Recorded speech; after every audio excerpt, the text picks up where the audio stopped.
यह कथा है उस ब्राह्मण पुत्र की जिसने धर्म की रक्षा के लिए स्वयं को रौद्र रूप में स्थापित किया।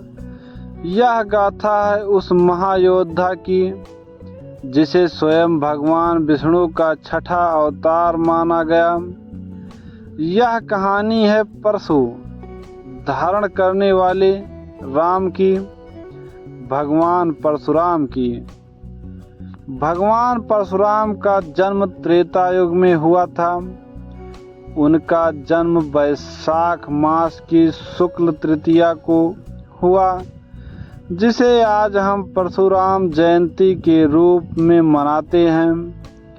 उनका जन्म ब्राह्मण कुल के में ऋषि जमदग्नि और माता रेणुका के घर हुआ।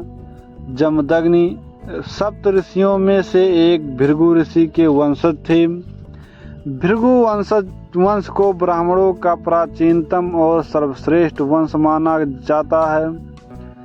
माता रेणुका पुण्यात्मा और तेजस्विनी थी, जिनका तप, सेवा और पवित्रता धर्म आदित्य था। जब उन्होंने एक तेजस्वी पुत्र को जन्म दिया तब आकाशवाणी हुई, यह बालक विष्णु का छठा अवतार है जो धरती पर अधर्म और अन्याय का अंत करेगा। इस बालक का नाम रखा गया राम। परंतु जब उसने परशु कुंठित कुल्हाड़ी धारण किया और संसार में धर्म की स्थापना के लिए युद्ध किया, तभी से वह कहलाए परशुराम। बालक परशुराम अत्यंत मेधावी थे। उन्होंने वेद शास्त्र, अस्त्र शस्त्र विद्या, युद्ध नीति, रण राजनीति, आयुर्वेद, धनुर्विद्या और ब्रह्म ज्ञान जैसे समस्त विद्याएं छोटी आयु में ही प्राप्त कर ली थी। वे शिव भक्त थे और महादेव से उन्हें परशु, त्रिशूल, ब्रह्मास्त्र जैसे अनेक दिव्य अस्त्रों का प्रदान मिला। त्रेता युग में राजा और क्षत्रिय वर्ग का व्यवहार अत्याचारी होता जा रहा था। उन्होंने ऋषियों से आश्रमों को लूटा, यज्ञों में विघ्न डाले, ब्राह्मणों की हत्या की और महिलाओं के साथ अमानवीय व्यवहार किया। एक बार हय्य वंश का राजा अर्जुन, जिसे कीर्तवीर अर्जुन कहते हैं, जो सहस्त्रबाहु था और शक्ति के नशे में चूर रहता था, उसने परशुराम के पिता जमदग्नि के आश्रम पर आक्रमण किया, वहां की संपत्ति लूट ली और गाय कामधेनु को भी छीन ले गया, जिससे ऋषियों को यज्ञों में सहायता मिलती थी। परशुराम जब आश्रम लौटे तब पिता की स्थिति और मां की दशा देखकर उनका हृदय दग्ध हो गया। उन्होंने प्रतिज्ञा ली, जब तक समस्त अत्याचारी क्षत्रियों का नाश नहीं कर दूंगा तब तक चैन से नहीं बैठूंगा। परशुराम ने अपनी परशु उठाई और हय्यक वंश के कार्तवीर अर्जुन को युद्ध में मार गिराया। परंतु यहीं पर कहानी समाप्त नहीं हुई। प्रतिशोध और धर्म की स्थापना के लिए उन्होंने पृथ्वी पर 21 बार क्षत्रियों का संहार किया। यह संहार कोई क्रोध नहीं था, यह धर्म की स्थापना के लिए लिया गया कठिन व्रत था। परशुराम ने यह सुनिश्चित किया कि धर्म विहीन, अत्याचारी और पतित राजाओं को समाप्त किया जाए और योग्य, धर्मशील, मर्यादित शासकों को स्थापित किया जाए। भगवान परशुराम ब्राह्मण होते हुए भी ऐसे योद्धा बने जिन्हें स्वयं महादेव ने शस्त्रों का गुरु कहा। उन्होंने शिव से दिव्यास्त्र प्राप्त किए और पूरे संसार में अपने अस्त्र शस्त्र ज्ञान का लोहा मनवाया। वह ऐसे ब्रह्म ऋषि थे जो युद्ध में देवताओं को भी चुनौती दे सकते थे। उन्होंने अनेक महान योद्धाओं को शस्त्र विद्या सिखाई।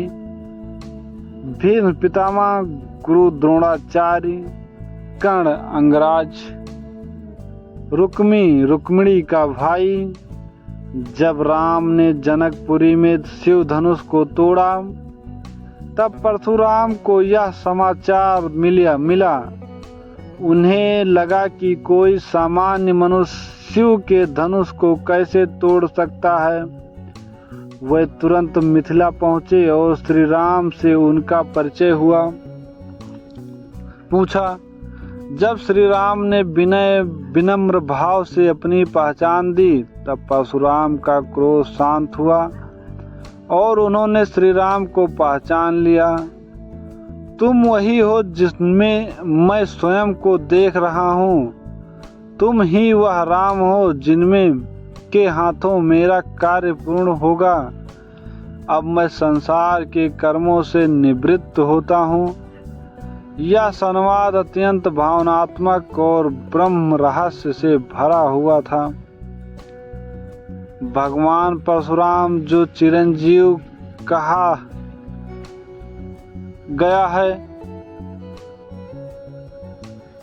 वह आज भी हिमालय के कुछ पर्वतीय क्षेत्रों महेंद्रगिरी, परशुराम कुंड, त्र्यंबकेश्वर आदि तीर्थों में तप कर रहे हैं। ऐसा कहा जाता है कि जब कलिक अवतार होगा तो भगवान परशुराम ही उन्हें दिव्यास्त्रों की शिक्षा देंगे।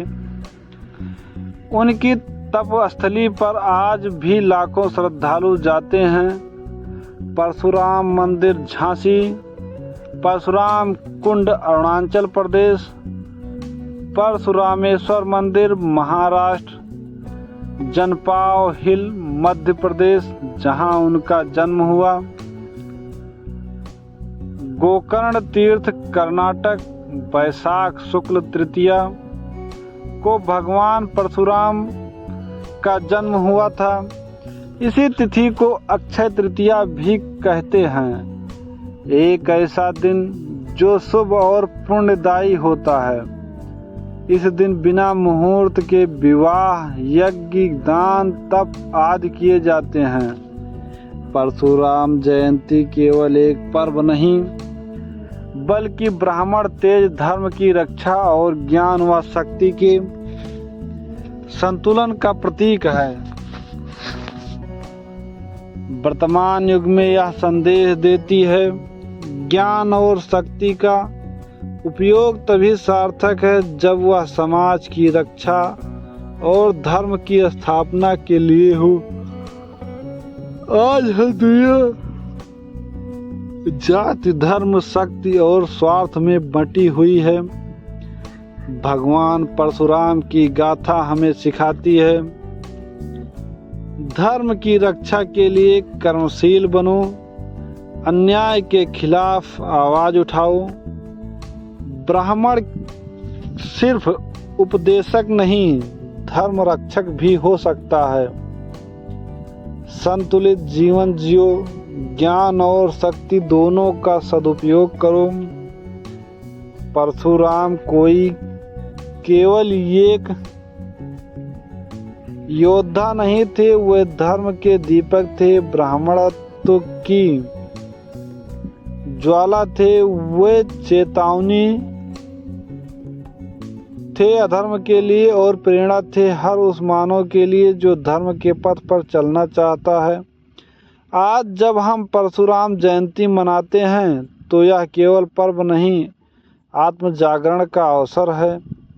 आप सुन रहे थे शिक्षा एवं कहानी चैनल पर भगवान परशुराम गौरव गाथा। अगर आपको यह कथा ज्ञानवर्धक और प्रेरणादायक लगी हो तो कृपया चैनल को सब्सक्राइब करें और इस वीडियो को लाइक करें और अपने मित्रों के साथ से साझा करें। जय भगवान परशुराम, धर्म की जय हो।